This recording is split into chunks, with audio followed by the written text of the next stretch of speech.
গত ২ তারিখে আসলে ২ তারিখের আগে মূলত আমরা বিভিন্ন রকম খোঁজ পাচ্ছিলাম যে এই অঞ্চলে একটি শেয়ালের বাচ্চা খুবই ছোট ঘুরে বেড়াচ্ছে এবং মানে মায়ের থেকে আলাদা হয়ে গেছে, অসুস্থ। তো এই বিষয়টা আলোচিত হওয়ার পরেই আমাদের ঠিক করি যে আমরা এটাকে উদ্ধার করব।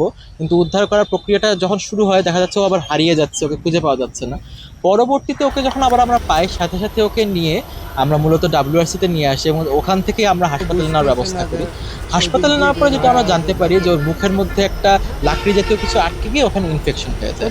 তো পরবর্তীতে সেটা সরানো হয় এবং ওকে ট্রিটমেন্ট দেওয়া হয়, 5 দিন টানা ওর অ্যান্টিবায়োটিক চলে এবং আনুষঙ্গিক যেসব ওষুধগুলো রয়েছে স্যালাইন সেগুলোও চালানো হয়, খাওয়া দাওয়ার বিষয়টা ঠিক রাখা হয়। তো অ্যাটলিস্ট মোটামুটি আজকে 15 দিন চলে। 15 দিন পরে আবার ডাক্তারের কাছে নিয়ে যাওয়ার পরে আমরা যখন জানতে পারি যে ওর ঠিক আছে, সুস্থ। তো এই অবস্থা শেষ করে আমরা ওকে এখন রিলিজ করার জন্য করছি আর কি। এখন আমরা রিলিজের জন্য দিয়েছি, সন্ধ্যা হলেই হয়তো ও আবার ওর যে হ্যাবিটেটটা রয়েছে সেই অঞ্চলে আবার ও লুকিয়ে যেতে পারবে। এবং শিয়ালটা যেহেতু বেশ বড় হয়ে গেছে, ও নিজেই নিজের খাবার যেমন ব্যাং, টিকটিকি এগুলো আহরণ করতে পারে। বিশ্ববিদ্যালয়ের একদল শিক্ষার্থী শিয়ালের বাচ্চাটিকে উদ্ধার করে এই কাজটি করেছে। তাদের প্রায় দীর্ঘ 15 দিনের মতো তারা সেবা দিয়েছে এবং এটিকে সুস্থ করে এখন তার মাতৃকোলে ফিরে যাওয়ার সুযোগ করে দিয়েছে।